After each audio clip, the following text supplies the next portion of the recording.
Millionaire catches Nanny dancing with his son in a wheelchair. What happened next shocked everyone.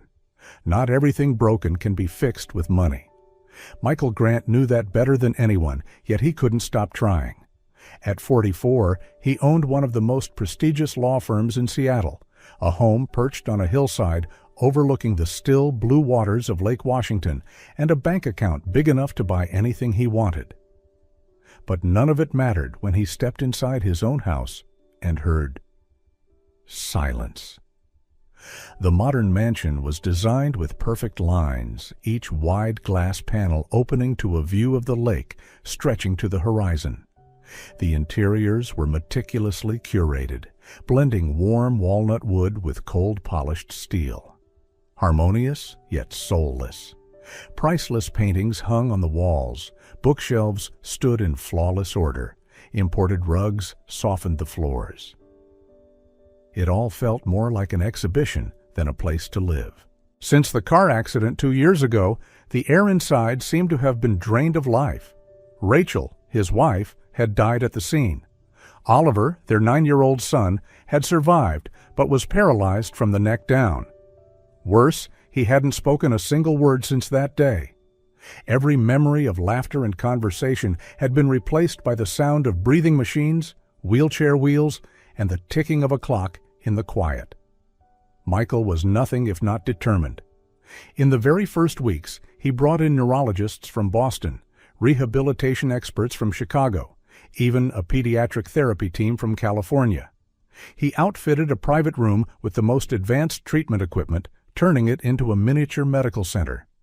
Yet every time he stepped inside, he saw the same scene.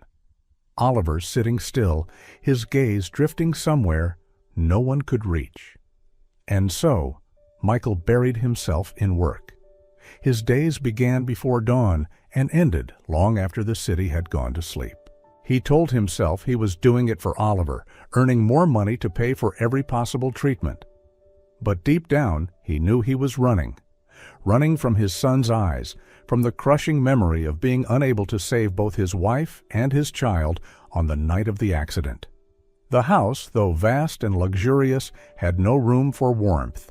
Staff moved like clockwork, each person fulfilling a clearly defined role. The cleaner, the cook, the nurses, the therapists, they all came and went in shifts, leaving behind the same emptiness. The home functioned like a flawless machine, but one without a heart. Each evening, when he returned, Michael passed through the living room, the dining room, and finally the hallway leading to Oliver's room. He would slow his steps there, listening to the almost non-existent sounds inside. But most of the time, he didn't open the door. Not because he didn't love his son, but because he was afraid to see Oliver as a living reminder of all he had lost and could never get back. Night after night, he sat alone in his upstairs office, watching the city lights through the wide glass windows, letting the silence close in. Michael was a man who knew how to win the biggest cases in court, yet he was utterly powerless against the silence imprisoning his own son.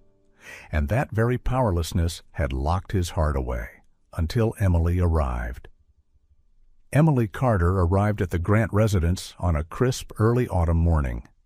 A thin veil of cloud stretched across the Seattle sky, casting a silvery stillness over Lake Washington.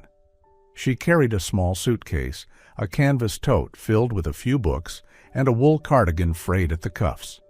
Nothing in her appearance suggested she was about to step into a world where money was never an issue, but loneliness was something no one could buy away. Michael wasn't home when she arrived. The family's longtime housekeeper, Helen, greeted her at the door.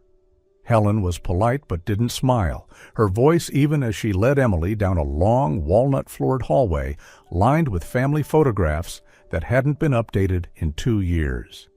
The entire house carried a faint scent of wood and something colder, like the smell of a space left waiting too long. Emily's room was on the 3rd floor, close to Oliver's. The window opened to a view of the lake and trees just starting to turn color. The space was neat and well-appointed, but what struck her most wasn't the furnishings. It was the silence, as if the house were holding its breath, waiting for something. Her first day began at 7 the next morning. She wore a simple cream blouse, her hair tied in a neat bun, and stepped into Oliver's room with soft, measured steps. The boy sat near the window, his gaze fixed on the misty surface of the lake. The modern wheelchair, with its array of supportive attachments, sat solidly beneath him, yet Oliver seemed far smaller than the sturdy frame surrounding him. Emily didn't rush closer. She stood a few steps away, observing the slow rhythm of his breathing, the way the morning light reflected in unblinking eyes. She didn't ask the usual, "How are you?" because she knew sometimes that question only builds a wall. Instead, she said softly, "Hello, Oliver. I'm Emily. I'm from a small town in Oregon, where in autumn the leaves turn bright red along the streets. I like drinking tea in the morning and listening to the rain on the roof." Her voice was low, warm, and held no expectation of an answer. Oliver didn't turn toward her, but Emily didn't leave. She pulled up a chair, sat down, and simply stayed, letting her presence blend into the quiet. 10 minutes passed, then 15. At the half-hour mark, Emily finally rose, said, "See you later," and walked out. In the days that followed, she kept that same pace. In the mornings, she read aloud from classic children's books, her voice slow and deliberate, lingering on the important moments.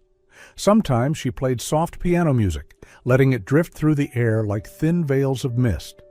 She told stories about the cat at her parents' house, about rowing on the lake back home, about long winters with snow blanketing the rooftops. Michael didn't interfere with her work. He read Helen's reports and found nothing out of the ordinary.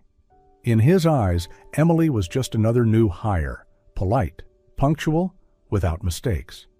He didn't know that on the third floor something had begun to shift, too subtle to be obvious, yet enough to spark a small flame in the darkness that had lasted for 2 years. At first, Oliver remained as still and silent as a small statue. But Emily began to notice the tiniest changes, so small that without careful observation, no one would have caught them. One morning, as she told Oliver about the first time she saw snow fall on the rooftops back home, his eyes blinked softly, then slowly followed the movement of her hand. On another day, when she played a classical piano record, Oliver's fingers tensed ever so slightly, as if some sound had reached a hidden place inside him. No one but Emily saw these things, and she told no one. She kept those moments to herself, like small gemstones tucked away in her pocket. Each time she noticed a new response, she simply gave a faint smile, careful not to show too much, afraid that any expectation might become pressure for Oliver. Michael hadn't yet changed his habits. Every morning before leaving the house, he passed by his son's room but didn't step inside. Lately, however, he often spent a few minutes in his car, opening the camera app to watch the live feed from Oliver's room. On the small screen, he saw Emily sitting beside his son, sometimes reading, sometimes just sitting in silence. Occasionally, she would lean in to say something, and he noticed Oliver's gaze tracking her every movement. The first time he saw that, Michael felt a small jolt in his chest. But almost instantly, he reined it in, telling himself it could be nothing more than coincidence. He was afraid of hope, because hope meant the risk of shattering again.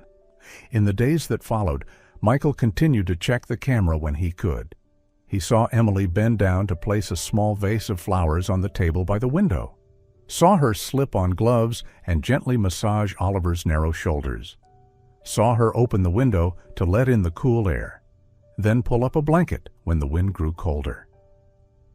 Everything she did carried a deliberate slowness, as if she never wanted Oliver to feel rushed or pushed.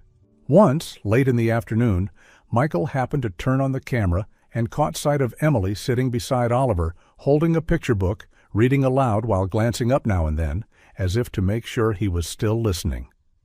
And at that exact moment, he saw Oliver blink twice, quicker than usual, the exact kind of reaction Michael had longed for over the past 2 years. Michael set his phone down on the desk, feeling both warmth and unease. He didn't know whether to believe what he'd seen or dismiss it as an illusion born of too many years of wanting.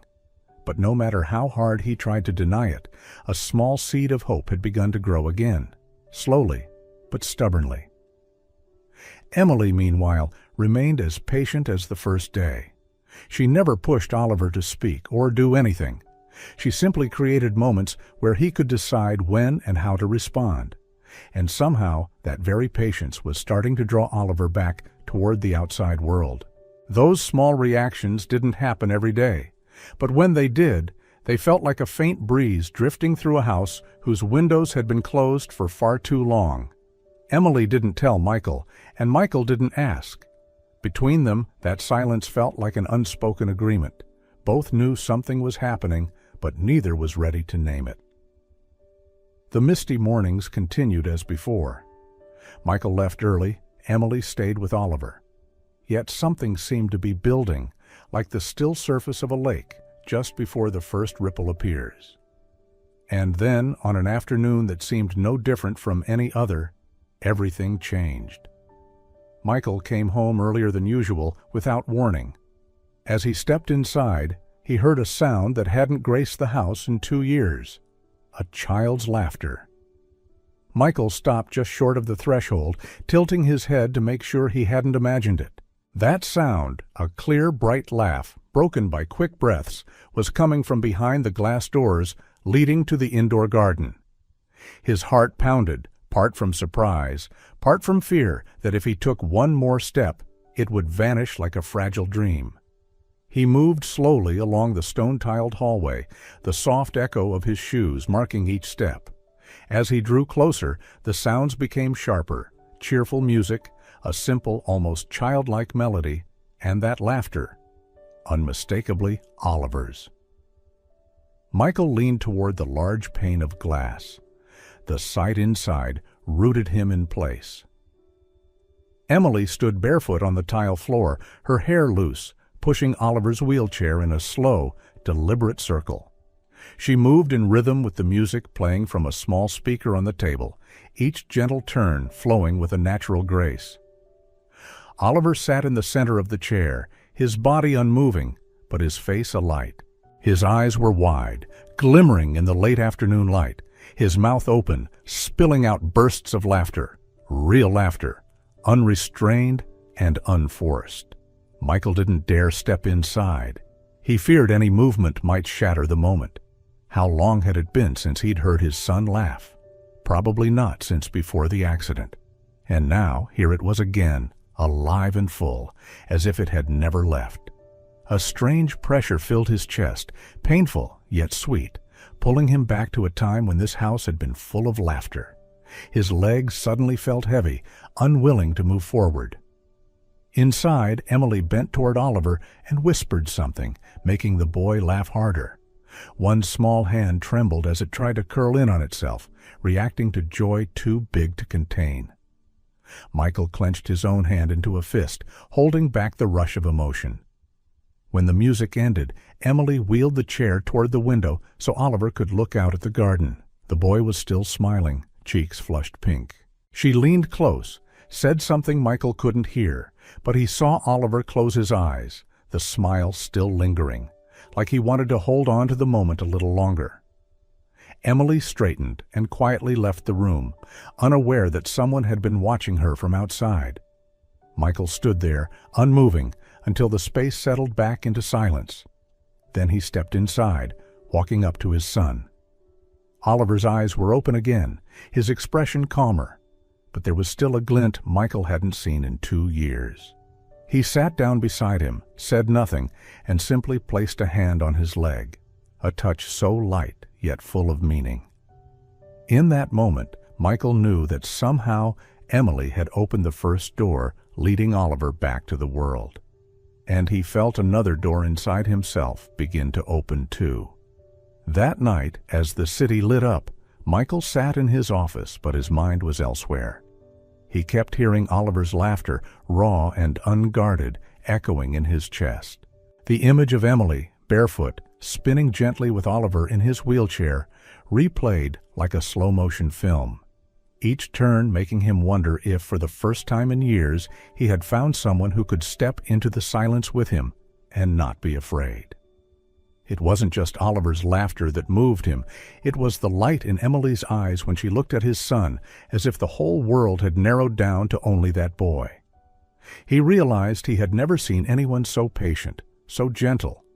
Her warmth wasn't loud or showy, but steady, like a small lamp burning through a long winter night. In the past 2 years, Michael had met dozens of nurses, therapists, and doctors, all skilled, all professional. But none had brought into this house what Emily was bringing: life.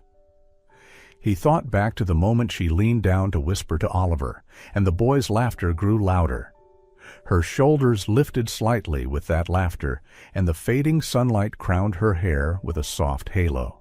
He felt his chest tighten, not only out of joy for Oliver, but from something else, deeper and quieter, something he had tried to forget for a long time.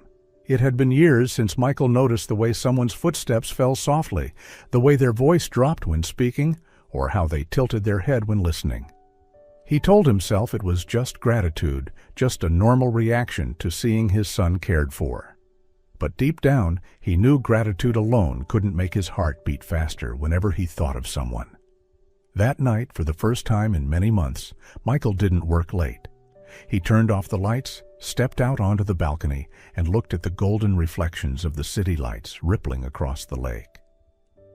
And in the quiet breeze, he realized he was smiling, a smile he couldn't remember the last time he'd worn. The next morning, as the first sunlight slipped through the tall glass windows, Michael walked downstairs with a different thought in mind. He no longer wanted to watch Emily from a distance. It was time to talk, not as an employer to an employee, but as a man trying to find his way back to his own son. Michael found Emily in the kitchen late in the morning. She was sitting at the table, arranging bottles of medication into a plastic organizer, her hands moving slowly and precisely. He stood in the doorway for a few seconds, watching before speaking. "Emily, can we talk for a moment?" She looked up, nodded, and placed the last bottle into its slot before standing. Michael led her into the living room, a wide space that was rarely used. They both sat down, though it took him a few seconds to find the words. "I want to thank you for what you've done for Oliver," he began slowly. "Yesterday, I saw—" He paused as if carefully choosing his words. "I saw my son laugh. After 2 years, he laughed again. Thank you." Emily gave a faint smile, her eyes not entirely surprised. "I'm glad you saw it. Oliver, he's still here, just waiting for someone to come close enough so he can step out." Michael was silent for a moment, then spoke softly. "I'm afraid. For 2 years, I haven't stayed in his room for more than a few minutes. I can't bear to see him like that. It takes me back to that night." He stopped, eyes dropping to the table. "I was driving. We were on our way home from a weekend trip. It was raining hard. The roads were slick. The car lost control and—" Rachel shielded Oliver. I couldn't save her. And I couldn't get Oliver out of the car any faster." His voice caught, his hands clenched together. Emily didn't interrupt. She just listened, her eyes gentle but steady. "I thought that if I couldn't do better in that moment, then at least I would do everything I could afterward. I hired the best, bought the best. But the truth is—" He lifted his head, his eyes red. "I was never really there for him." Emily drew a slow breath, then said, "Oliver doesn't need you to save the world. He needs you to sit beside him, listen to him breathe, wait for him to look you in the eye. He needs you, not the appointments, not the machines." Michael sat still, her words sinking deep into the place he had locked away. After a long moment he said, "But I'm afraid. If I get close and it all falls apart again, I won't survive it." "Then stay," Emily replied, her voice firm but not forceful. "Stay, even if you're afraid. Fear isn't a reason to walk away."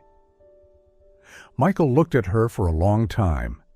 In her eyes, he didn't just see a skilled caregiver, he saw someone who understood the darkest corners of his heart and didn't turn away. Emily didn't rush to end the conversation. She sat quietly, giving Michael time to absorb what she had just said. Then, in a slow, steady voice, she continued, "Oliver doesn't need another therapy session, and he doesn't need another medical report. He needs his father to sit beside him, even if it's in silence. He needs the safety of knowing you're there, not because you have to be, but because you want to be." Michael stayed silent, staring down at his clasped hands. He had never considered that simple presence could matter so much. He was used to measuring everything by results, by numbers. But with Oliver, there was no chart that could capture a look or the sound of a sigh. That afternoon, Michael tried what Emily had said. He stepped into his son's room while Oliver sat by the window. Without explanation, he pulled a chair closer and sat down. On the table, the small speaker was playing the soft piano pieces Emily often chose. He said nothing. Oliver didn't look directly at him, but Michael noticed the boy's small shoulders weren't as tense as before. The music filled the space between them, each note seeming to touch a place Michael thought had long been sealed. He felt something unfamiliar, being close to his son without feeling afraid. And when he glanced sideways and caught Oliver tilting his head toward the music, his heart tightened. As he left the room, Michael saw Emily standing at the end of the hallway, a stack of neatly folded towels in her hands. She said nothing, just smiled. A light smile that made him feel he had done the rightest thing he'd done in years. And in that brief moment, he realized that gratitude was mixing with something else. Deeper, warmer, something he hadn't dared to touch in a long time. Love. In the days that followed, Michael often found excuses to go up to the third floor. At first, it was only a few minutes sitting quietly beside Oliver, then it became sharing a piece of music, reading a few pages from a book Emily had left nearby. He began to realize that each moment not only made Oliver feel less distant, but also drew him closer to Emily, so close that just catching her gaze made him want to hold it a little longer. Perhaps love didn't come like a storm, but slipped in like the late afternoon sun, gentle yet warm enough to reach places he thought would stay cold forever. That night, rain fell softly over Seattle. In Oliver's room, warm golden light spread across the walls, making everything feel cozier than usual. Michael stepped in, holding a small tablet in his hands. Emily had told him this was Oliver's favorite song, the one she played whenever she wanted him to relax. He sat down beside his son, offering a small smile. "You know this one, don't you? Your mom used to play it on Friday nights." His voice was low and slow, as if feeling his way through his own memories. He tapped the screen, and the familiar melody began. A gentle guitar intertwined with the distant sound of rain. Oliver turned his eyes toward the sound, his lips pressing together as if remembering something. Michael watched closely, his heart beating fast. He didn't dare say much, letting the music do its work. After a moment, he gently placed his hand over Oliver's still one. "I was wrong to stay away so long," he whispered. "Can you forgive me?" Oliver didn't answer, but his eyelids flickered. Michael went on. "I missed you. I missed you so much." And then the unexpected happened. Oliver's lips parted, and a sound emerged, soft, fragile, but unmistakable. "Dad." Michael froze. He thought he'd imagined it, but Oliver kept looking at him, his eyes deep and more awake than ever. "Did you just call me?" His voice broke. Without waiting for an answer, he leaned down, pressed his forehead to his son's, and let the tears come freely. "You said it. Oh, God, you said it." Outside the door, Emily stopped short, her hand tightening against the wall. She smiled, but her eyes shimmered with an emotion she couldn't quite hide. She had known Oliver would choose the right moment to break the silence, and that moment had arrived. When Michael looked up, he saw Emily. Without a word, he stepped out and drew her into his arms. "Thank you," he murmured. Not for making him speak, but for making his father brave enough to be here. She smiled and replied softly, "He called you? I was just there to witness it." In that moment, Michael realized the love he felt for Emily was no longer a fragile seedling. It had taken root, deep and real, just like the way she had been with Oliver. No pressure, no rush, only waiting for the right time. The days after Oliver said "Dad" marked a new chapter in the house by Lake Washington. The long silences were no longer so heavy. Instead, there were afternoons when all three of them sat on the porch, listening to the water lap gently at the shore. Michael began spending most of his free time with Oliver. In the mornings, before heading to the office, he would stop by his son's room, sit for a few minutes, and tell him about the day ahead. In the afternoons, he came home earlier, taking Oliver's wheelchair out into the garden or down the path to the dock. The conversations were still brief, but the looks they exchanged were full of the connection they had once lost.